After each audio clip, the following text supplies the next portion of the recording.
galera, tudo certo? Sejam bem-vindos a mais um vídeo aqui do nosso canal. Se essa é a sua primeira vez por aqui, muito prazer, eu sou a Renata. Eu sou o Ícaro. E no vídeo de hoje nós vamos contar pra vocês quanto custou a nossa viagem pela Coreia do Sul. É isso aí, então fica com a gente até o final, que esse vídeo vai ser muito legal. Simbora! E só para contextualizar um pouco a nossa viagem pela Coreia do Sul, nós ficamos 24 dias no país, tá? E era o máximo que a gente conseguia ficar, mas não é por uma questão de visto, nada disso, é por uma questão de bolso mesmo. Porque a Coreia, ela é caracterizada como um país caro, né? Se você pega em relação aos outros países, principalmente do Sudeste Asiático, né? O custo é muito mais elevado quando você vai fazer esse tipo de viagem, acaba nem entrando muito na rota da maioria dos viajantes, mas é um país que, sem dúvida nenhuma, vale muito a pena conhecer. Então, como sempre, dividimos aí o total dos nossos gastos em categorias. A gente vai falar aí sobre hotéis, alimentação, transporte e passeios, falando da categoria na qual a gente mais gastou para que a gente menos gastou. E começando aí pela categoria mais cara de todas, que foi hospedagem. Em hotéis, nós gastamos um total de R$ 4.510 para nós dois nesses 24 dias, o que, se a gente fizer em dólar e por dia, considerando o dólar aí a R$5, deu 19 dólares por dia por pessoa. O que, se a gente comparar isso com os outros países da Ásia que a gente ficou, é caríssimo, porque tem país que a gente não gastou isso nem para nós dois juntos. Só para contextualizar, 46% do que a gente gastou na Coreia durante todos esses 24 dias foi com hospedagem. E aqui tem um ponto importante, a gente tentou economizar bastante na hospedagem e a gente deu preferência para ficar em Airbnb, porque aí a gente poderia cozinhar, fazer as nossas coisas, ficar mais tranquilo, né? Porque a questão de hotéis na Coreia do Sul é bem caro, assim. A gente basicamente são só ficou... pequenos, né? Não são tão confortáveis. Então a gente preferia ter o nosso espaço, mesmo que pequeno, mas que pelo menos tivesse, assim, o nosso banheiro, a nossa cozinha, pra gente ter um pouco mais de liberdade. A gente acabou ficando em um hotel lá em Jeju, mas também, assim, tipo um hotel Ibis, assim, né? Nada, não tinha nada. Não tinha nada, não tinha café da manhã, não tinha nada. Mas só para vocês terem uma ideia, né? Então, todo esse gasto que a Renata falou, quase 19 dólares por dia por pessoa, foi ficando em Airbnb, e Airbnb minúsculo, assim, né? Porque a Coreia do Sul, ela tem essa questão de espaço, né? As casas são muito pequenas, é tudo muito apertadinho, e foi o que a gente conseguiu bancar lá na Coreia do Sul. Tudo é parte da experiência. É isso aí. E a segunda categoria de gastos que a gente teve, mais representativa de todos esses 24 dias, né, foi com alimentação. E a gente gastou 25%. Então, só para vocês terem uma ideia, a hospedagem foi quase o dobro da alimentação, né? Para vocês verem como a hospedagem é cara. Em alimentação, nós gastamos R$ 2.434, que dá em torno de 10 dólares por dia por pessoa. Mas aqui a gente vai fazer algumas considerações, né? A Coreia do Sul talvez tenha sido o país que a gente mais sofreu para se alimentar, para comer. Do mundo, que a gente já foi na vida.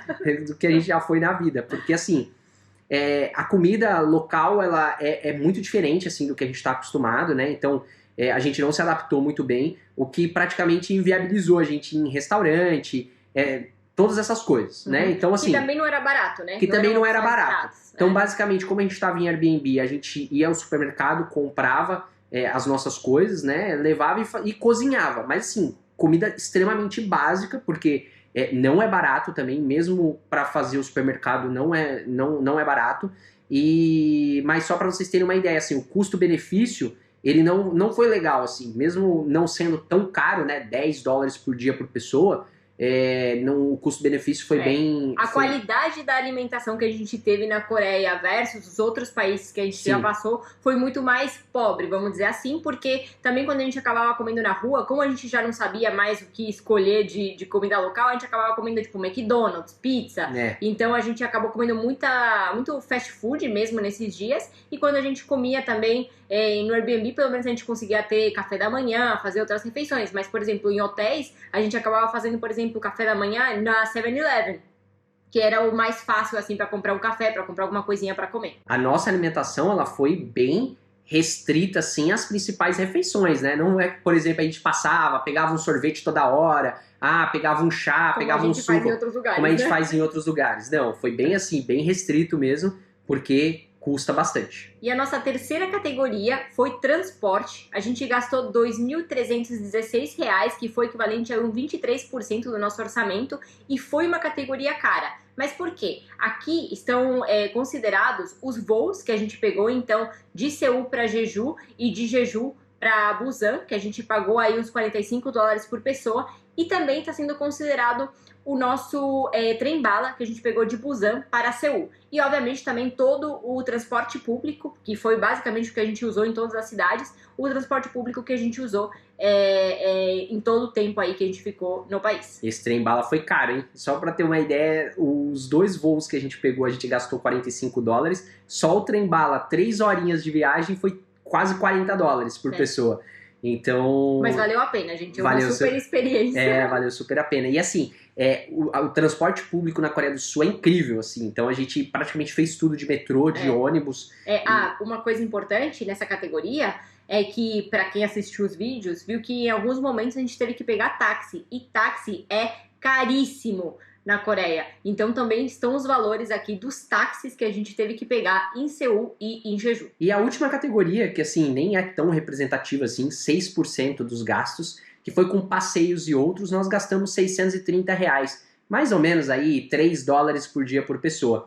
Porque o que é interessante dizer é que na Coreia do Sul você praticamente faz tudo de graça.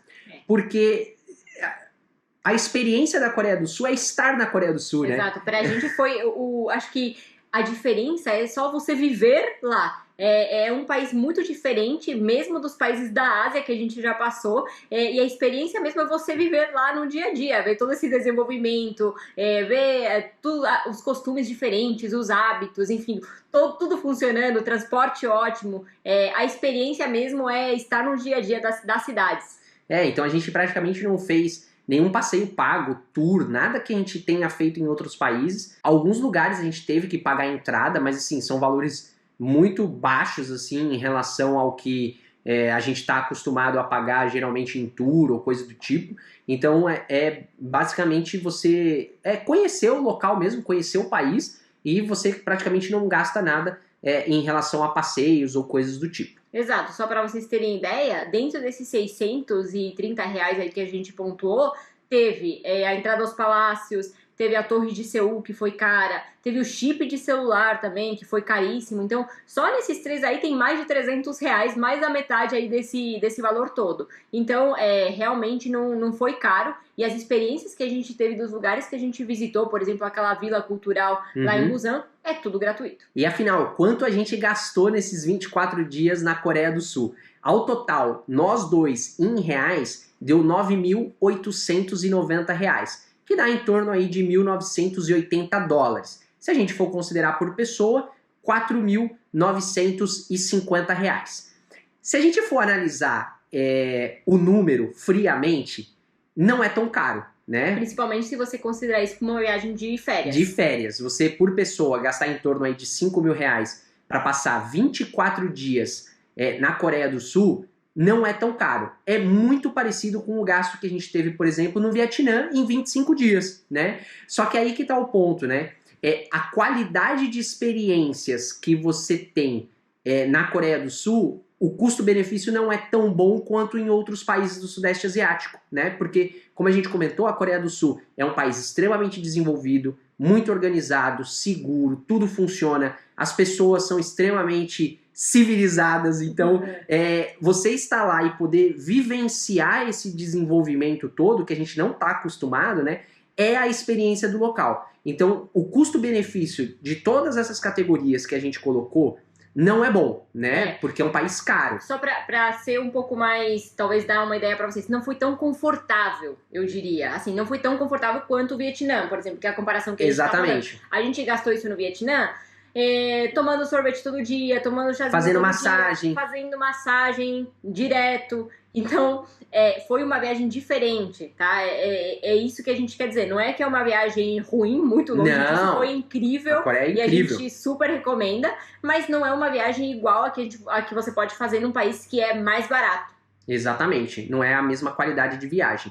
E aí, só pra gente contextualizar também, né? Nesse gasto que eu coloquei aqui, mais ou menos R$ 4.950 por pessoa por 24 dias, não tá o voo, né? Então vamos imaginar, por exemplo, que os voos internos estão, né? Mas não tá, por exemplo, se você vai numa viagem de férias saindo do Brasil, por exemplo, você tem um gasto importante que é o voo para ir até a Coreia e voltar para o Brasil. A gente fez uma pesquisa, tá hoje em torno de R$ 7.000, né? Então vamos colocar que você passar 24 dias de férias na Coreia do Sul por R$ 12.000, eu acho que é um preço justo. Tá legal. Justo. Mas assim, você tem que ter a consciência de que você vai gastar isso numa viagem de férias, mas fazendo conta e bem restrito, não é assim, pô, vou aproveitar o máximo que eu puder, viver a vida intensamente. Não é isso. É diferente do que se você pegar qualquer, sei lá, outro país do Sudeste Asiático, como a Tailândia, a Vietnã, que são países baratos, que você não pensa antes de, beleza, vou pegar aqui uma casquinha todo dia. Porque são coisas baratíssimas e que, enfim, não fazem diferença. Mas eu lembro que o Ícaro queria experimentar lá na Coreia um sorvete de bolinha que custava tipo R$ 40 o copinho. Eu falei assim, não, aí é demais, né? Não, aí... Que, por exemplo, em outros países como a Tailândia, a gente viu por R$ 5. Então... É nesse nível, assim. Então, assim, é um país caro, é um país incrível, que vale a pena conhecer. E aí esse vídeo aqui mostrando essa experiência, nossa experiência, né? Ela é bem importante porque dá essa dimensão aí pra vocês de como que é viajar pela Coreia do Sul em termos de gastos. É isso aí, se você ficou com vontade de ver o detalhe aí de como foi a nossa viagem pela Coreia, tem toda uma playlist aí com todos os passeios que a gente fez no país, está incrível. É isso aí, então é isso, tamo junto e Valeu!